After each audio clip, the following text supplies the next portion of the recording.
Narito ang tatlong NBA players na naglaro sa liga habang sila ay may disabilities. Pinatunayan lamang ng mga NBA players na ito na hindi hadlang ang kabansanan sa paglalaro ng basketball. Number 1, Gerald Green. Nakilala si Gerald Green sa NBA dahil sa kanyang insane athleticism na nagresulta sa mga high-flying dunks niya sa loob ng court.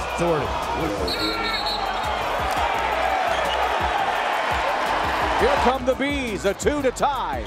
Jarrett Jack rejected by Green. Pero alam nyo ba, Goat Fam, na kahit ganito kagaling dumang at kataas tumalon si Green, ay meron pala siyang pagkukulang sa kanyang katawan. Ang kamay kasi nitong ni Gerald, Goat Fam, ay meron lamang siyam na daliri. Naputol kasi ang kanyang ring finger sa kanang kamay noong siya ay 11 years old pa lamang, matapos niyang mag-attempt na dumakdak sa isang improvised ring at sumabit nga ang singseng na suot niya dito kaya't naputol ang kanyang daliri. Dahil dyan, Goat Fam, ay tinagurian ng 6'5 wingman na ito bilang the 9-fingered assassin. Kahit kasi siyam lang ang daliri ni Green, ay meron pa rin siyang killer instinct sa loob ng court. Nagkaroon nga ang isang Gerald Green ng 12-year NBA career kung saan nagtala siya ng 9.7 points, 2.5 rebounds and 1 assist per game, Goat Fam.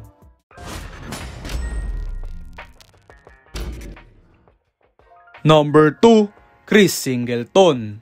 Normal nga, Goat Fam, na hindi maging symmetric ang ating katawan. Pero ibahin nga natin ang kwento ng isang Chris Singleton. Nagkaroon kasi siya ng isang birth defect na nakaapekto ng haba ng kanyang mga braso. Ang kaliwang braso kasi ng player na ito, Goat Fam, ay 2 inches shorter compared sa haba ng kanyang right arm. Maaaring maapektuhan nito ang balance at coordination ni Chris, Goat Fam. Subalit inadapt niya nga ang kanyang laruan via training at weightlifting para magawa ng paraan ng kanyang disability. Patuloy na nagsumikap si Singleton hanggang mapunta siya sa NBA noong 2011 bilang 18th overall pick ng Washington Wizards. Naglaro ang 6'9 big man na ito ng 3 season para sa Wizards kung saan siya nag-average ng 4 points, 3.2 rebounds and 0.8 steals per game. Matapos ang kanyang NBA stints ay napunta siya sa Europa kung saan magkakaroon siya ng mas magandang career sa EuroLeague. Naging main contributor siya para sa sikat na teams ng Panathinaikos at Barcelona at sa ngayon ay naglalaro para sa team ng Efes ng Istanbul, Turkey.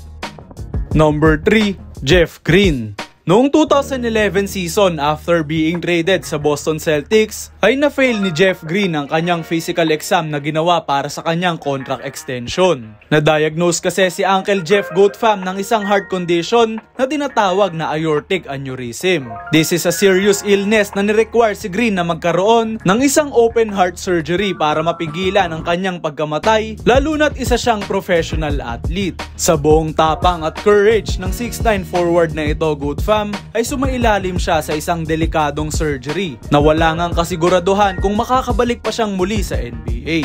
We are glad to say, Goat Fam, na naging successful ang operasyon ni Green at ang tanging naging tanda na lamang ng kanyang sakit ay ang kanyang mahabang peklat sa kanyang dibdib. Nagkaroon ng mahabang rehab at pagpapagaling ang isang Jeff Green at sa kabutihang palad ay nagkaroon siya ng fruitful at lengthy NBA career na nag-cap off nang manalo siya ng kampyonato para sa Denver Nuggets noong 2023. Sa ngayon ay isa na lamang steady locker room presence ang veteran forward na si Jeff Green para sa Houston Rockets.